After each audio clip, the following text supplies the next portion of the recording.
Assalamualaikum warahmatullahi wabarakatuh.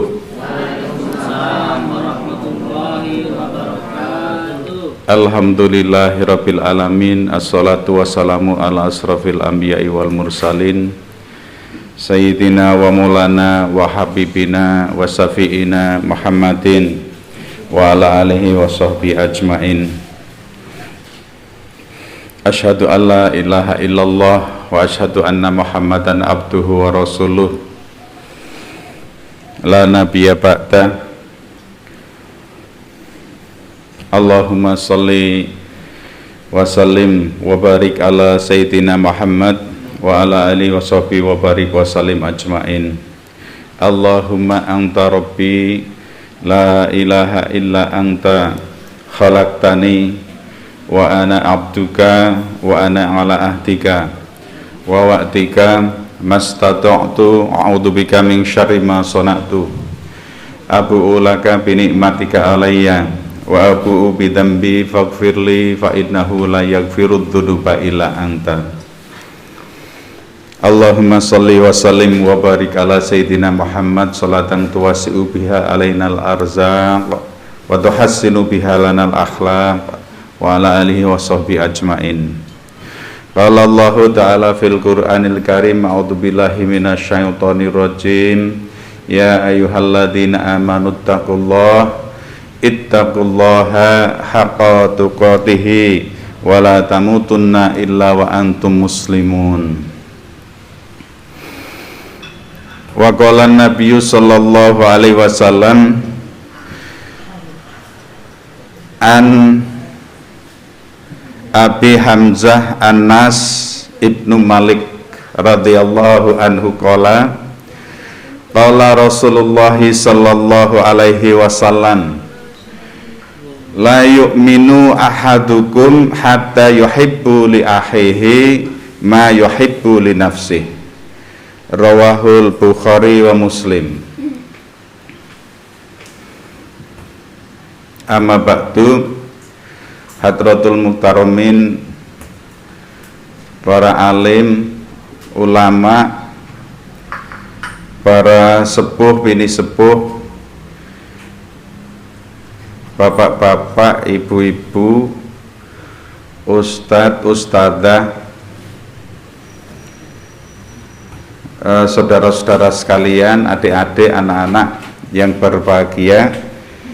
Mari bersama-sama sekali lagi kita memanjatkan rasa syukur kita kehadirat Allah Subhanahu wa ta'ala dengan sekali lagi mengucap alhamdulillahirabbil alamin atas seluruh anugerah nikmat karunia yang kita terima dari Allah Subhanahu wa ta'ala. Syukur menjadi bagian sangat penting dalam kehidupan kita, karena kedudukannya yang sangat penting maka sering diingatkan. Tetapi di lain sisi kita sering pada lupa bersyukur.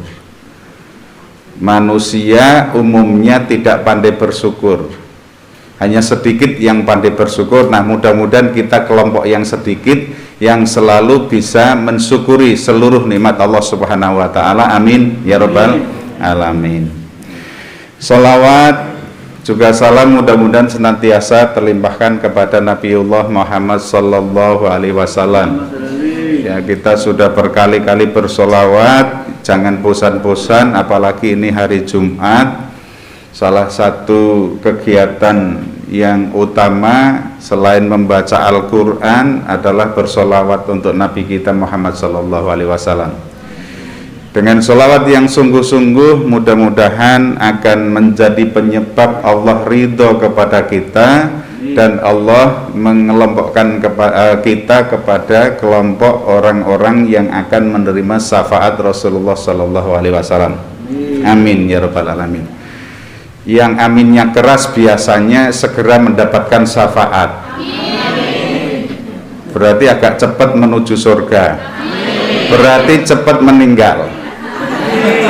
Nah, kalau cepat ke surga meninggal ya, tanpa melalui jalur meninggal ya, kita tidak bisa mencapai surga secara hakiki itu ya, kecuali surga yang tadi disebut oleh Pak Haji Agus, surga di dunia ya, tidak harus melalui meninggal dulu ya.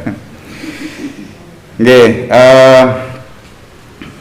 bapak-bapak, ibu-ibu, lebih-lebih Bapak Haji Agus ya, yang ini alhamdulillah semakin lama semakin banyak santrinya ya, mudah-mudahan kita doakan untuk terus bertambah santrinya. Ya.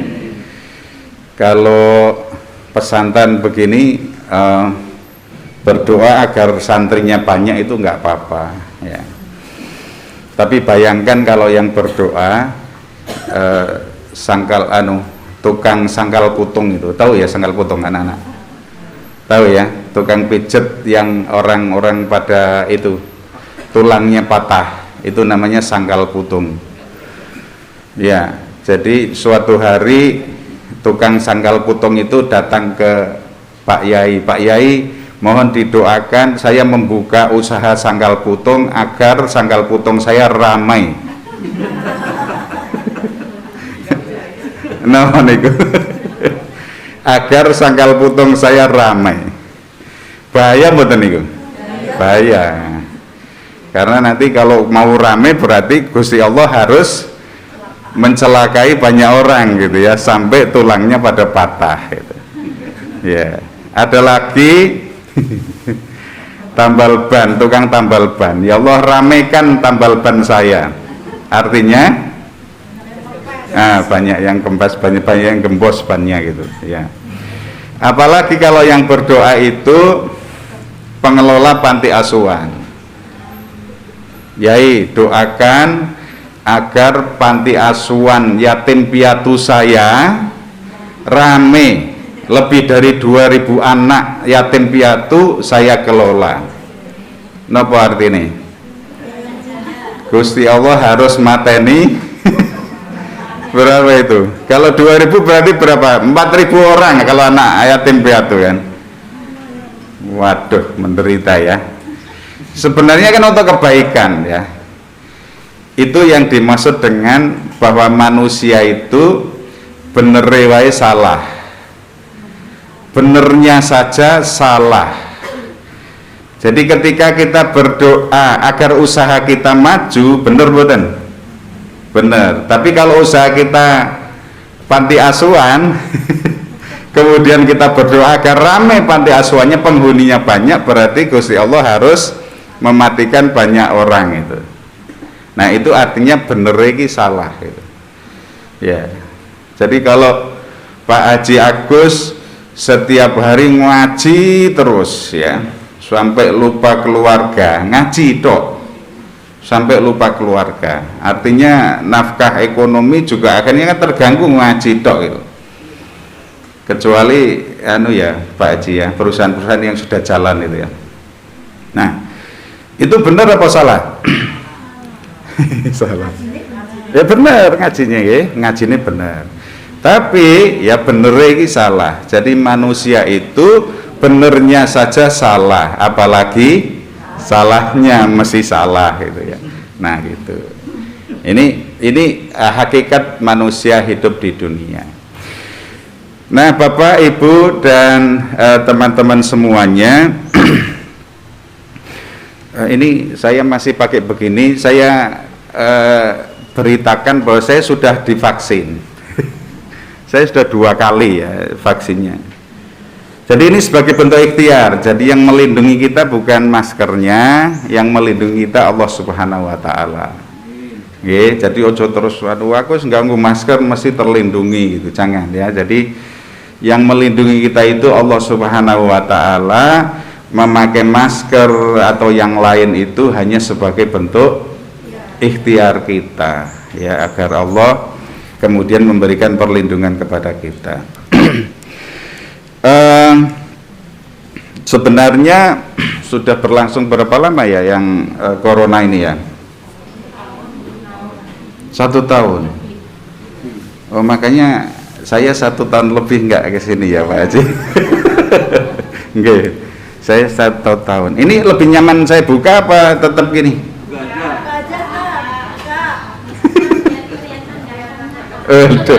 Aduh, aduh.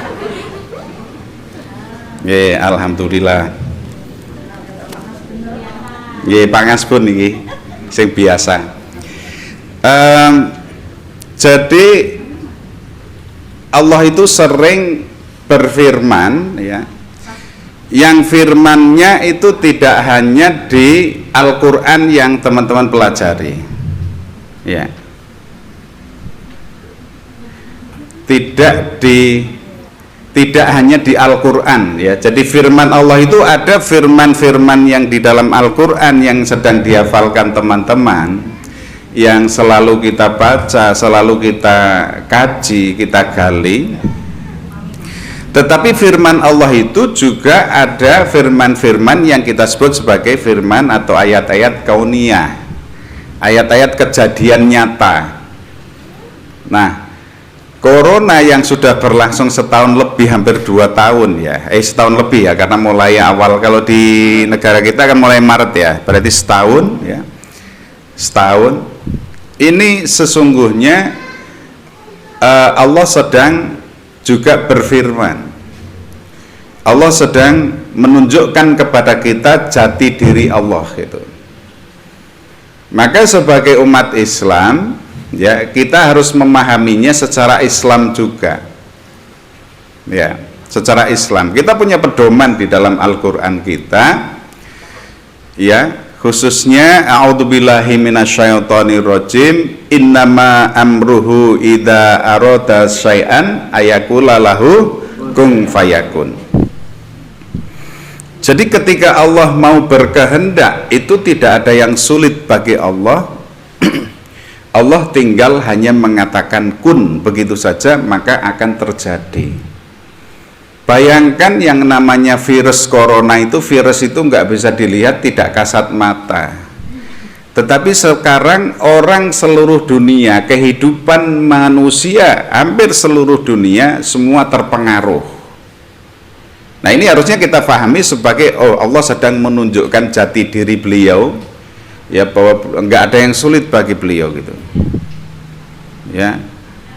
Jangankan kemudian Allah menghidupkan kembali kelak ketika semua manusia sudah dimatikan, ya, sudah menjadi tulang belulang, bahkan sudah menjadi debu, itu sangat mudah bagi beliau.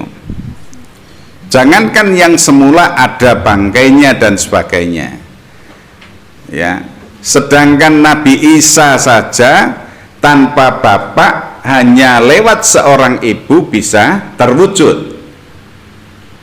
Benar ya? Saya mengajak teman-teman berpikir, ya, merenungi gitu kan, firman-firman Allah itu, karena sehari-harinya bergelut dengan firman Allah, agar bisa memaknai dengan lebih baik di dalam kehidupan ini. Jangankan ada ibunya, Nabi Adam ketika diciptakan oleh Allah nggak ada bapaknya, nggak ada ibunya, itu juga nggak sulit bagi Allah. Nah itu ya, jadi ini ayat-ayat Allah yang juga perlu kita pahami. Sekarang di dunia, ya, seluruh dunia sampai sekarang masih orang berhadapan dengan virus yang namanya virus corona itu. Jadi ini sudah qadarullah, sudah takdirnya, ya, Allah menakdirkan. Karena kalau tidak ditakdirkan tentu tidak bisa terjadi sedemikian dahsyat gitu ya, sedemikian dahsyat. Barangnya nggak kelihatan, wujudnya nggak kelihatan, itu hewan apa tumbuhan apa gitu ya Pak Ji ya, tidak kelihatan. Kita tidak tahu penularannya juga lewat mana, ya, seperti apa. Katanya lewat udara gitu kan, ketika kita bicara, ya, kemudian lewat droplet kita itu, maka itu akan bisa terhirup, ya, atau masuk di saluran-saluran seperti mata, hidung, atau mulut kita, misalnya begitu. Tapi kan nggak nampak sesungguhnya. Nah, maka ini harus kemudian menimbulkan rasa di dalam diri kita betapa agungnya Allah Subhanahu wa taala, betapa berkuasanya Allah Subhanahu wa taala. Ini pelajaran, ya, dari situ. Ya, maka jangan nemen-nemen nek lay menghujat corona ya. Karena corona juga ada manfaatnya. Napa manfaatnya? Banyak sekali orang yang diuntungkan karena corona.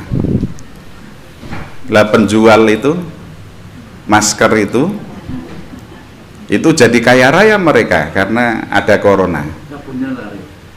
Sabun itu, hand sanitizer itu semua jadi kaya raya karena corona. Pemilik Zoom itu wah sekarang luar biasa karena apa? Corona. Maka atas setiap ciptaan Allah ya, Allah itu selalu menyiapkan manfaat-manfaat ya, pasti tidak ada yang sia-sia gitu kan ya. Ya, setiap yang diciptakan Allah itu tidak ada yang sia-sia. Maka corona sekalipun yang mengancam ya jiwa sebagian besar manusia di dunia sekarang, ternyata punya hikmah-hikmah yang harus kita pahami, kita pelajari.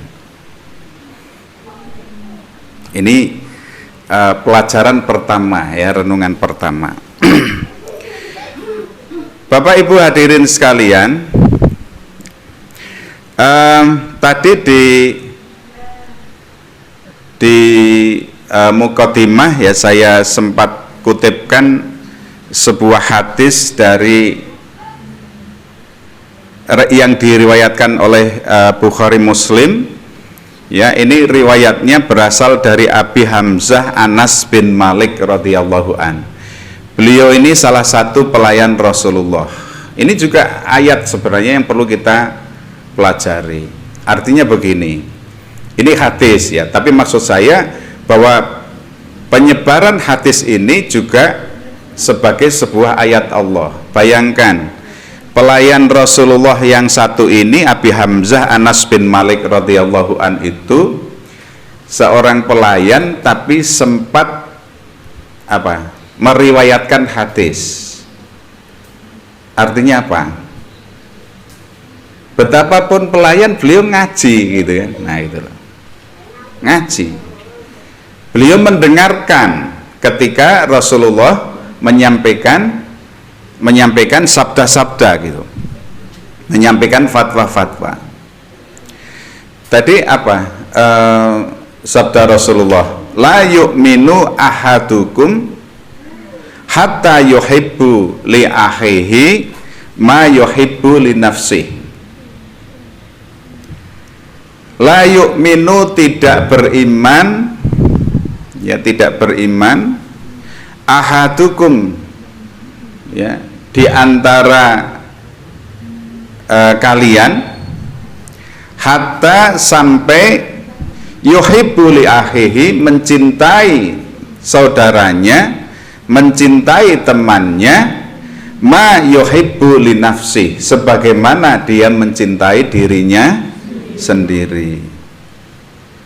Jadi tidak, di sini dikatakan tidak beriman, tapi nggak bisa diterjemahkan dengan berarti kafir, orang yang tidak mencintai orang lain, nggak begitu ya. Betapapun di sini dikatakan la yu'minu ya ahadukum ya, tidak setiap yang kemudian tidak beriman atau berkurang. Di sini justru para ulama biasanya mengartikannya dengan tidak sempurna ya iman seseorang. Nah gitu, biasanya diartikan begitu, tidak sempurna iman seseorang. Kalau di lain syakartum la azidannakum wa la in kafartum inna adzabil lasadid. Lain syakartum la azidannakum wa la in kafartum. Gimana itu artinya bahasa Indonesianya? La in syakartum. Artinya apa bahasa Indonesianya?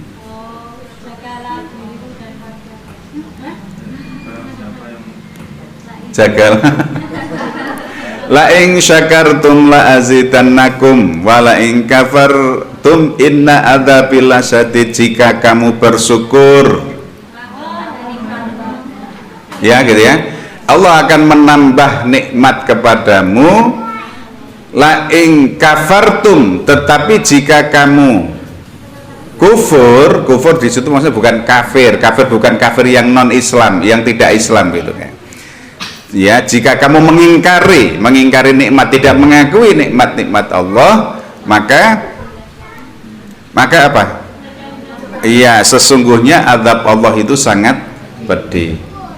Ini kira-kira pengertiannya sama dengan hampir sama dengan yang di hadis tadi. La yu'minu itu jangan diterjemahkan dengan tidak beriman. Ya, tapi tidak sempurna iman seseorang di antara kalian hatta yuhibbu li akhihi, sampai yang bersangkutan, sampai kita bisa mencintai akhi itu apa? Sahabat kita, teman kita, saudara kita sesama muslim, ya. Ma yuhibbu li nafsi, seperti kita mencintai diri kita sendiri.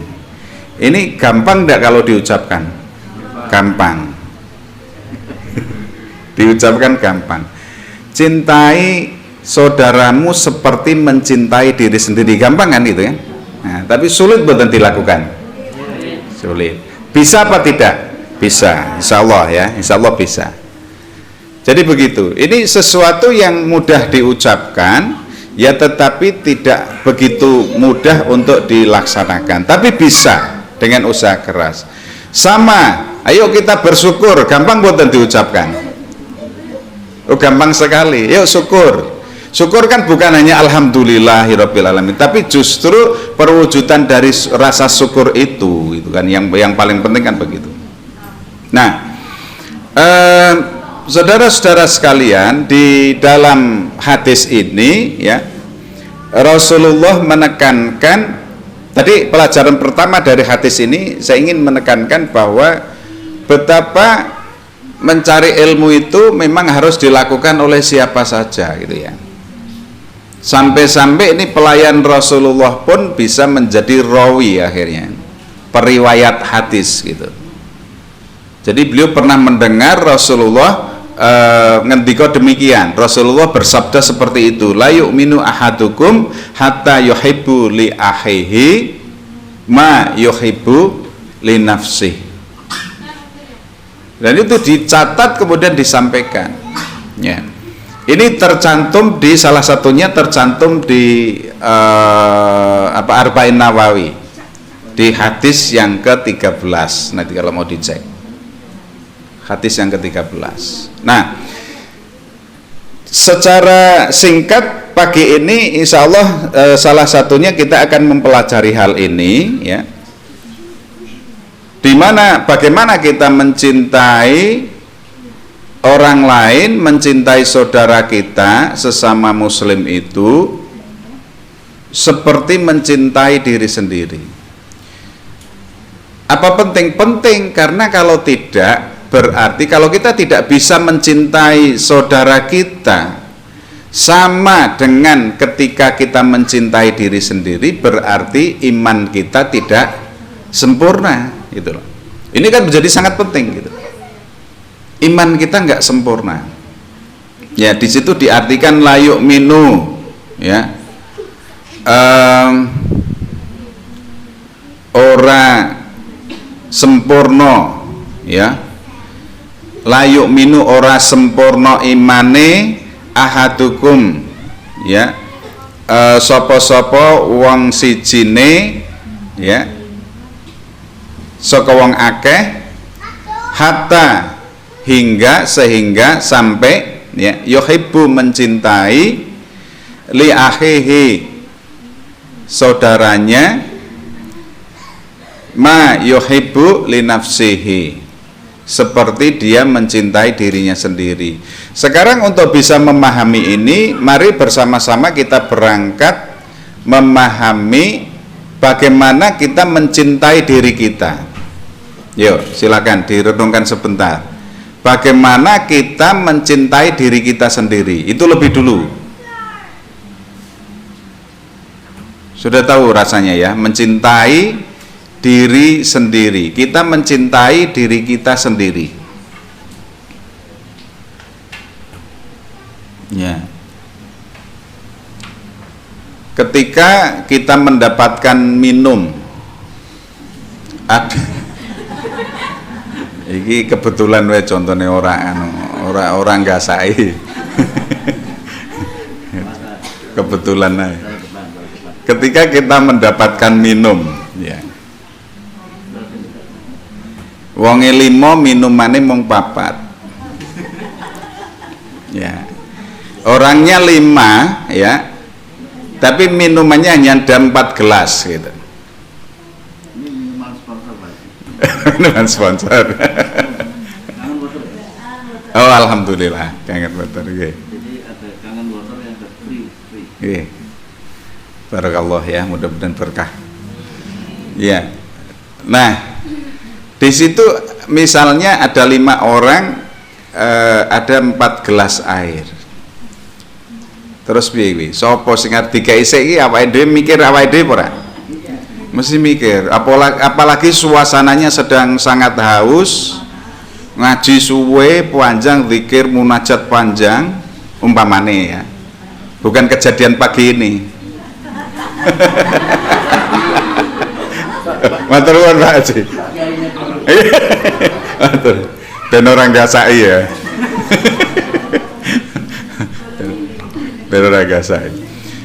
Jadi dari pagi ya, dari malam sudah munajat ya, semalam itu tahajud dan seterusnya, urung sempat minum. Nah, sampai sekarang kira-kira nanti tidak akan hujan, kira-kira juga sulit mendapatkan air. Nah, terus ketika ada 4 gelas itu kira-kira ngambil lebih dulu apa tidak? Diri sendiri. Nah, itu betapa cintanya kita kepada diri sendiri. Berikutnya mesti anake dijuguke gitu kan. Bojone dijuguke gitu mesti. Nah, kita kepada orang lain sekarang diterapkan betapa kita mencintai diri kita. Ya, sangat mencintai diri kita. Luka sedikit mesti buru-buru mencari obat ya dan sebagainya. Pasti begitulah gitu. Ya, jadi diri sendiri itu dikasihi, dicintai sedemikian rupa. Ya, dirasakan gitu. Jadi kayak tadi ya, kalau kita dihina orang lain, apa yang akan kita lakukan? Pertanyaannya angel-angel ya. Kalau kita dihina, saya hanya ingin mengajak ya kita bersama tahu rasanya mencintai diri sendiri itu loh, maksudnya. Ya. Jadi kalau kita dihina orang lain, ya kita marah. Bisa jadi kita marah. Mungkin ada yang bisa menahan kan. Tapi pasti begitu ya. Kita sedemikian rupa ya, kerasnya untuk melindungi diri sendiri. Ini hanya contoh saja, nggak nyinggung siapa-siapa. Ketika orang korupsi misalnya ya, ketika orang korupsi itu mikir sopo? Tonggone, orang lain, apa mikir siapa? Dirinya sendiri. Itu sedemikian cintanya sampai uang triliunan nggak cukup gitu. Kan itu kan? Sudah ya, sudah bisa merasakan sekarang betapa kita itu sangat mencintai diri kita. Betapa kita sangat mencintai diri kita. Suatu kali kita ditangkap oleh penjahat. Misalnya ya. Suatu kali ditangkap oleh seorang kita di tempat sepi ya, di tempat sepi di tengah hutan, kita ditangkap oleh seorang penjahat. Terus penjahat itu mengatakan, sampean mau menyerahkan kekayaan sampean ke saya atau diri sampean yang saya potong gitu. Mana yang lebih dulu diserahkan? Harta. Enggak sayang? Tidak. Lebih sayang mana dengan diri kita? Semakin bisa merasakan ya, mencintai diri sendiri. Karena banyak Pak orang yang nggak tahu cara mencintai diri sendiri. Terus sekarang, nah sekarang lepaskan agamamu, kalau tidak kamu saya bunuh. Nah, Ini kebanyakan orang akan melepaskan apa tidak? Karena saking cintanya terhadap diri sendiri. Iya. Betapapun seharusnya jangan ya, seharusnya. Kalau harta silakan dilepaskan itu. Jadi kalau sampai agama jangan ya. Nah, tapi bisa jadi banyak orang yang kemudian melepaskan agamanya untuk menyelamatkan dirinya. Nah, ini artinya betapa ya cinta kita kepada diri sendiri itu luar biasanya. Nah, sekarang kita coba ke orang lain. Bisakah kita mencintai orang lain, mencintai saudara kita itu sesama muslim, yang dimaksud di sini sama muslim, seperti kita mencintai diri sendiri? Bisa enggak? Insya Allah. Maksudnya sedang berusaha gitu ya. Insya Allah masih sedang berusaha. Kenapa? Kalau nggak bisa berarti kita nggak sempurna imannya, gitu loh. Tidak sempurna iman kita. Ini sesuatu yang, nah maka ini karena demikian pentingnya, maka Rasulullah kemudian mengingatkan gitu. Jadi orang itu karena saking cintanya kepada dirinya sendiri, biasanya sulit mencintai orang lain. Bahkan ini sering terjadi, orang itu punya sifat, punya hati ya, punya sikap di mana ketika orang lain senang dia susah. Ini lawannya tadi ya, yang mencintai orang lain itu. Jadi kalau kita mencintai orang lain seperti mencintai diri kita sendiri, kalau kita susah terhadap sesuatu, berarti orang lain juga susah terhadap sesuatu itu. Kalau kita cinta kepada orang lain sama dengan mencintai diri sendiri, itu bisa dikelompokkan menjadi dua, ya teman-teman sekalian. Yang pertama, cinta berkaitan dengan ad-din, ya, cinta terkait dengan agama, pada aspek keagamaan. Kalau kita senang, kita merasa perlu memiliki keimanan dan ketakwaan, berarti saudara-saudara kita juga, kita akan senang kalau teman-teman kita juga memiliki keimanan dan ketakwaan yang baik. Itu masih begitu. Dan sebaliknya, kalau kita sedih ketika kita tidak memiliki keimanan dan ketakwaan yang tinggi, maka kita juga akan sedih, merasa sedih yang sama ketika teman kita tidak seperti itu. Itu maksudnya mencintai. Maka kita kemudian saling mengingatkan, gitu kan? Saling mengingatkan ketika ada temannya yang kemudian melakukan kemungkaran, kita ingatkan. Ya, bukan dijauhi gitu. Bukan dijauhi. Tapi kita ingatkan. Tapi kita harus yakin jangan sampai kita malah yang terjerumus gitu ya. Jadi gaya memberikan pengajian di orang-orang yang bermaksiat misalnya, tapi malah akhirnya ketularan jadi bermaksiat, itu kan repot itu. jadi kalau belum begitu kuat nggak usah gitu ya.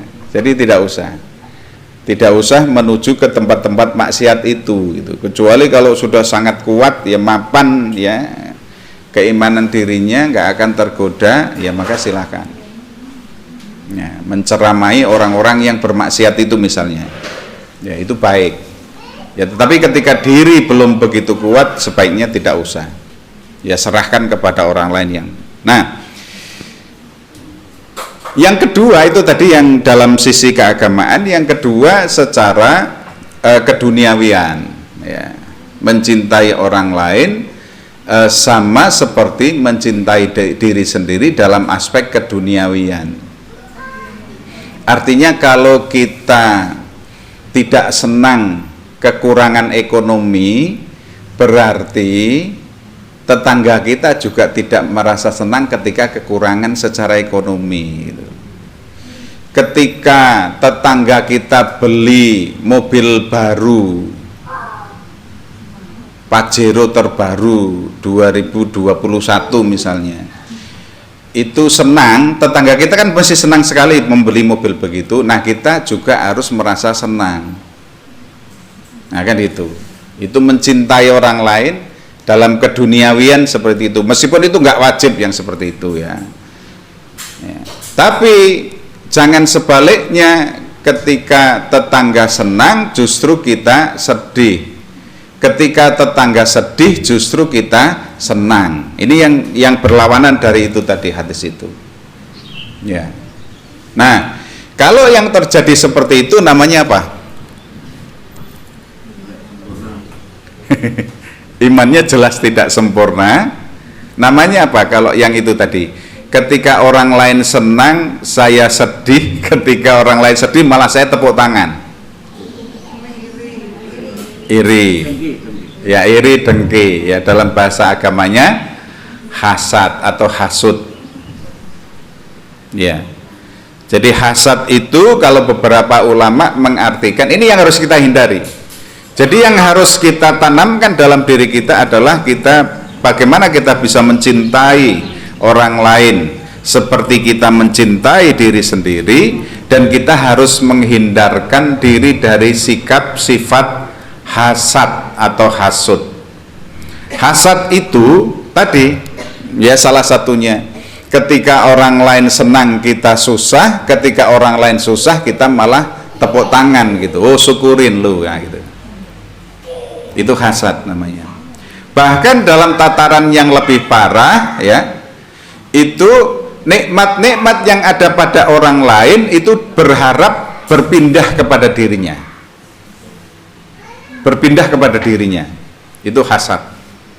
Nah, sikap-sikap yang seperti ini tentu tidak kita harapkan ya, tentu tidak kita harapkan. Tetapi kita harus bisa menanamkan diri kita sebagai seorang muslim yang berkawan baik dengan orang muslim lainnya ya. La yu'minu ahadukum hatta yuhibbu li akhihi ma yuhibbu li nafsi. Ya, jadi tidak sempurna iman seseorang sampai dia bisa mencintai saudaranya seperti dia mencintai dirinya sendiri. Maka tadi kita belajarnya mulai dari merasakan betapa kita mencintai diri sendiri itu kadang-kadang berlebihan gitu. Ya, sedangkan kita sulit ya mencintai orang lain. Sikap iri, dengki, ya, hasud ya sering muncul dalam diri kita, dan itu berarti hal yang harus kita hindari. Baik itu ya dalam hal agama maupun dalam hal keduniaan. Ada dua hal yang bisa diireni. Apa itu? Boleh ya? Kita boleh iri, kita boleh hasad itu terhadap dua hal. Yang pertama, kepada orang yang dikaruniai kekayaan besar oleh Allah Subhanahu wa taala, bukan karena kayanya loh ya, wah kayak kaya, iri aku. Enggak, bukan begitu. Kita boleh iri kepada dua hal, kita boleh hasad kepada dua hal. Pertama, kepada orang yang dikaruniai rizki besar, kekayaan besar oleh Allah Subhanahu wa taala, dan dia infakkan.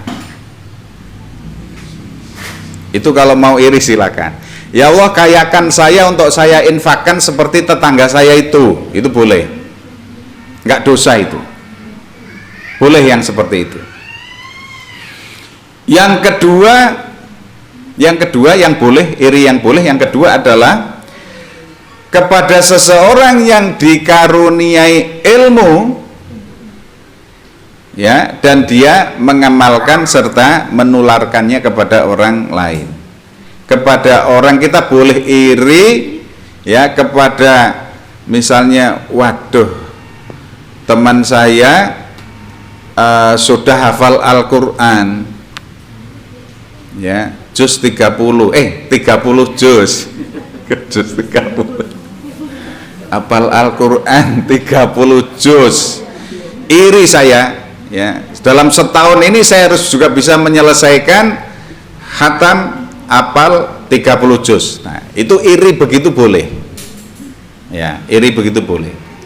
Tapi kalau diteruskan dengan mudah-mudahan hafalan teman saya hilang, nah itu nggak boleh. Jangan ya, nggak boleh diteruskan begitu. Jadi irinya sampai sebatas itu, mengikuti kebaikannya, mengikuti kebaikannya. Jadi satu, kalau ada orang kaya raya, kemudian yang bersangkutan sangat sregep, sangat rajin bersedekah, maka irilah, ya mintalah kepada Allah untuk dikayakan dan kemudian sampean bersedekah sebanyak-banyaknya. Iri seperti itu boleh. Yang kedua, kepada seorang yang mendapatkan ilmu ya tinggi, ilmu bermanfaat, kemudian dimanfaatkan ilmunya itu. Nah, ini kira-kira yang bekal untuk kita bersama-sama ya sebagai bahan renungan pagi ini, sekaligus juga bekal untuk kita bisa melangkah lebih baik untuk meningkatkan, untuk menyempurnakan iman kita masing-masing. Ya, jadi untuk menyempurnakan iman kita masing-masing. Karena ada hadis jenis ini yang menunjukkan bahwa barang siapa ingin dijauhkan dari neraka dan ingin dimasukkan ke dalam surga, maka ada dua persyaratan. Ketika mati, dia dalam keadaan beriman, yang pertama, dan yang kedua, dia mencintai saudaranya sama dengan mencintai dirinya sendiri. Ada hadis lain yang ini ya sejenis ini. Jadi ingin masuk surga apa neraka? Surga masih ya, nggak usah ditanyakan itu ya, tidak usah. Mesti tidak ada yang memilih mau ke neraka gitu, kecuali suara pati sehat. Mesti nggak ada yang memilih ke neraka, karena neraka itu sudah tidak usah dibayangkan ya, berat sekali di neraka itu. Ketika seseorang dicemplungkan ke neraka dari atas sampai kemudian nanti jatuh sampai di dasarnya, itu jaraknya 70 tahun. Bisa bayangke. Jadi ini seseorang, bukan kita lah ini, seseorang yang bermaksiat. Ini doa kalau ini ya, bukan kita. Seseorang yang bermaksiat. Ini apa namanya? Permukaan neraka sekian ya. Permukaan neraka, dasarnya di sini misalnya. Nah, dia dicemplung ke itu, mulai dari plung begitu, itu sampai terus turun sampai akhirnya sampai dasar, itu lamanya 70 tahun. Bisa kan bayangke dalamnya, bisa bayangke nggih dalamnya. Maka nggak usah berdoa untuk dimasukkan ke neraka, nggak usah ya. Tidak usah berdoa untuk dimasukkan ke neraka, karena dalamnya saja begitu ya. 70 tahun itu baru sampai loh, 70 tahun melayang terus. Maka nggak tahu Fir'aun sudah sampai dasar apa belum ya sampai sekarang. Sudah ya mungkin ya, karena sudah lebih dari 70 tahun.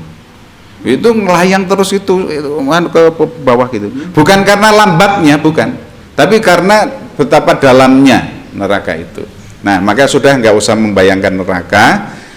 Kita akhiri. Kalau ada yang perlu ditanyakan ya monggo, mudah-mudahan ini bermanfaat ya pagi ini.